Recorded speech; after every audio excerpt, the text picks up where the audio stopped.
Hello everyone, नमस्कार आप सभी को। आज इस 418वें दिन के वीडियो में आप सभी का स्वागत है। आइए कुछ महत्वपूर्ण प्रश्नों को देखते हैं जो आने वाली संगीत की प्रतियोगी परीक्षाओं, पात्रता परीक्षाओं में पूछे जा सकते हैं, क्योंकि ये जो प्रश्न मैं बताने जा रहा हूँ ये पिछली अनेकों संगीत की प्रतियोगी परीक्षाओं, पात्रता परीक्षाओं में पूछे गए प्रश्न हैं। तो आने वाली परीक्षा की और भी बेहतर तैयारी करने के लिए आप इस वीडियो को बिना स्किप किए, बिना फास्ट किए पूरा ज़रूर देखिए। तो आइए आज का पहला प्रश्न देखते हैं। आज का पहला प्रश्न है, उस्ताद अहमद जान थिरकवा जी का घराना है।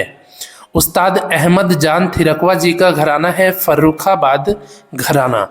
तबला वादक हैं उस्ताद अहमद जान थिरकवा जी और इनका मुख्य घराना यानी कि मेन घराना जो है ये फर्रुखाबाद घराना है। इसके बाद दूसरा प्रश्न है, उस्ताद अहमद जान थिरकवा जी किन चार बाजों में पारंगत थे। उस्ताद अहमद जान थिरकवा जी जो तबला वादक हैं ये चार बाजों में पारंगत थे, जो है लखनऊ बाज, फर्रुखाबाद बाज, अजराना बाज और दिल्ली बाज। वादन संगीत में घरानों को बाज के नाम से जाना जाता है, ठीक है। गायन में घराना कहलाता है और वादन में बाज कहलाता है। तो लखनऊ बाज, फर्रुखाबाद बाज, अजराना बाज और दिल्ली बाज, इन चार बाजों के पारंगत कलाकार थे उस्ताद अहमद जान थिरकवा जी और इनका मुख्य घराना था फर्रुखाबाद घराना, ठीक है। इसके बाद अगला प्रश्न है, शहनाई किस वर्ग का वाद्य है। शहनाई वाद्य है सुशिर वाद्य। सुशिर वर्ग का वाद्य है शहनाई वाद्य। सुशिर वर्ग के वाद्यों को फूंक मार के या हवा की सहायता से बजाया जाता है। हवा की सहायता से कैसे कि हारमोनियम जैसे होता है, हारमोनियम को हवा भर के बजाया जाता है और शहनाई, बांसुरी, ट्रम्पेट इन वाद्यों को फूंक मारकर बजाया जाता है। तो शहनाई जो है सुशिर वर्ग का वाद्य है। इसके बाद अगला प्रश्न है, निषाद स्वर का केवल एक रूप प्रयोग होता है। कौन सा ऐसा राग है जिसमें केवल एक निषाद का प्रयोग होता है, तो ये है सोहनी राग। राग सोहनी में शुद्ध निषाद स्वर का प्रयोग किया जाता है। इसके बाद पांचवा प्रश्न है, हारमोनियम है। हारमोनियम है सुशिर वर्ग का वाद्य। सुशिर वर्ग के वाद्य जैसे कि मैंने बताया है, हारमोनियम, शहनाई, बांसुरी, वंशी, मुरचंग, ये सभी सुशिर वर्ग के वाद्यों के अंतर्गत आते हैं।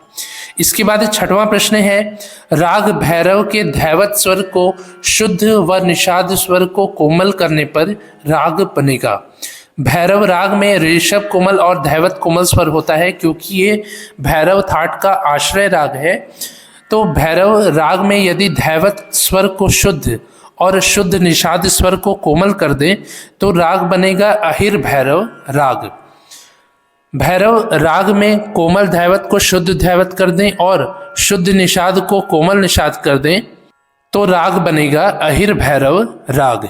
इसके बाद अगला प्रश्न है, सारे ग प ध सा स्वर है। सारे ग प ध सा स्वर है भूपाली राग का। भूपाली राग में सारे ग प ध सा इन स्वर संगतियों का प्रयोग किया जाता है।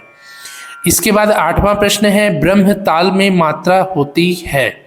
ब्रह्म ताल में मात्रा होती है 28 मात्रा। 28 मात्रा यानी कि 28 मात्रा की ताल है ब्रह्म ताल। ब्रह्म ताल में ताली और खाली किस किस मात्रा पर पड़ती है, इसका आंसर आप कमेंट में जरूर बताइए, ठीक है। इसके बाद अगला प्रश्न है, 28 मात्रा 14 विभाग और प्रत्येक विभाग में 2-2 मात्राओं वाली ब्रह्म ताल है। तो ब्रह्म ताल में 28 मात्रा होती है, 14 विभाग होते हैं और प्रत्येक विभाग में 2-2 मात्राओं वाली ताल है। ब्रह्म ताल जो है समपदी ताल, यानी कि इसमें पदों की संख्या समान है। 14 विभाग में 2-2 पद हैं, 2-2 मात्राएं होती हैं और ये 28 मात्रा की ताल है, इसलिए इसको समपदी ताल कहते हैं। इसके बाद अगला प्रश्न है, राग खमाज की जाति है। राग खमाज की जाति है षाड़व संपूर्ण जाति।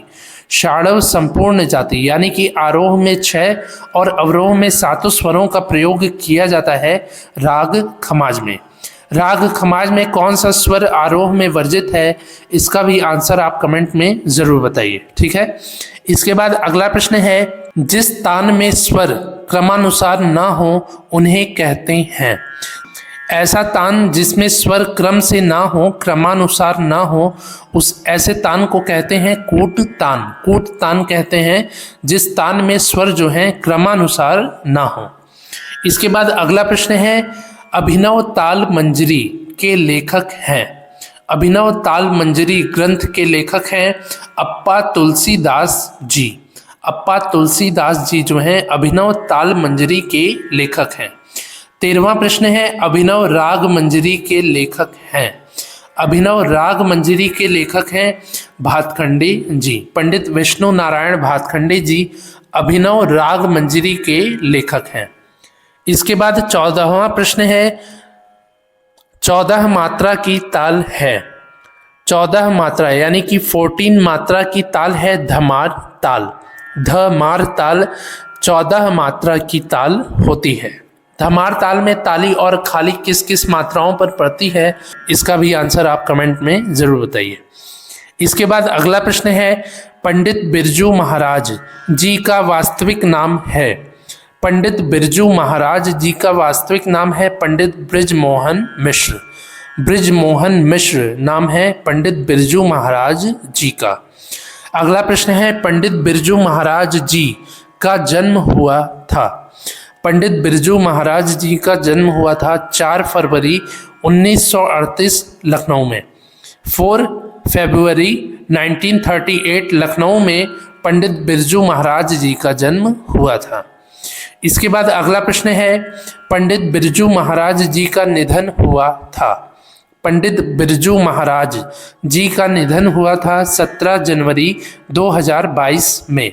17 जनवरी 2022 में पंडित बिरजू महाराज जी का डेथ हो गया था। ठीक है, इसके बाद अगला प्रश्न है, पंडित बिरजू महाराज जी को फिल्म फेयर अवार्ड से सम्मानित किया गया।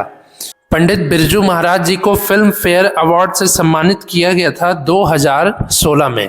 2016 में पंडित बिरजू महाराज जी को फिल्म फेयर अवार्ड से सम्मानित किया गया था और राष्ट्रीय फिल्म फेयर अवार्ड से 2012 में सम्मानित किया गया था पंडित बिरजू महाराज जी को। इसके बाद अगला प्रश्न है, पंडित बिरजू महाराज जी का संबंध है। पंडित बिरजू महाराज जी का संबंध है कथक नृत्य से। कथक नृत्य से पंडित बिरजू महाराज जी का संबंध है। तो पंडित बिरजू महाराज जी के संबंध में मैंने ये 4-5 प्रश्न बताए हैं कि पंडित बिरजू महाराज जी का पूरा नाम है पंडित बृजमोहन मिश्र। पंडित बिरजू महाराज जी का जन्म हुआ था 4 फरवरी 1938 लखनऊ में। पंडित बिरजू महाराज जी का निधन हुआ था 17 जनवरी 2022 में। पंडित बिरजू महाराज जी को फिल्म फेयर अवार्ड से सम्मानित किया गया 2016 में और राष्ट्रीय फिल्म फेयर अवार्ड से सम्मानित किया गया 2012 में। और पंडित बिरजू महाराज जी का घराना है लखनऊ घराना। लखनऊ में जन्मे भी हैं और लखनऊ घराने से संबंधित हैं। लखनऊ घराने के कथक नर्तक हैं पंडित बिरजू महाराज जी। इसके बाद अगला प्रश्न है, गामा ध ध प गामा रे रे सा। इसमें धैवत और ऋषभ स्वर कोमल लग रहे हैं, तो ये स्वर है भैरव राग का। भैरव राग में धैवत और ऋषभ रे और धा स्वर कोमल लगते हैं, तो इसमें स्वर प्रयुक्त हुआ है गामा ध ध प गामा रे रे सा। यह स्वर है भैरव राग का। तो ये हो गए आज के 20 महत्वपूर्ण प्रश्न। मुझे उम्मीद है आपको ये प्रश्न अच्छे से समझ में आए होंगे। यदि समझ में आए हो तो आप इस वीडियो को लाइक करिए, ज़्यादा से ज़्यादा अपने दोस्तों से शेयर करिए। कुछ पूछना हो तो कमेंट करिए और मैंने जो भी प्रश्न आपसे पूछे हैं उसका आंसर आप कमेंट में ज़रूर बताइए। ठीक है, आज ये 418वें दिन का वीडियो है। इसके पहले मैंने 417 वीडियोज़ को बनाया है, जिसके प्लेलिस्ट का लिंक नीचे डिस्क्रिप्शन में है।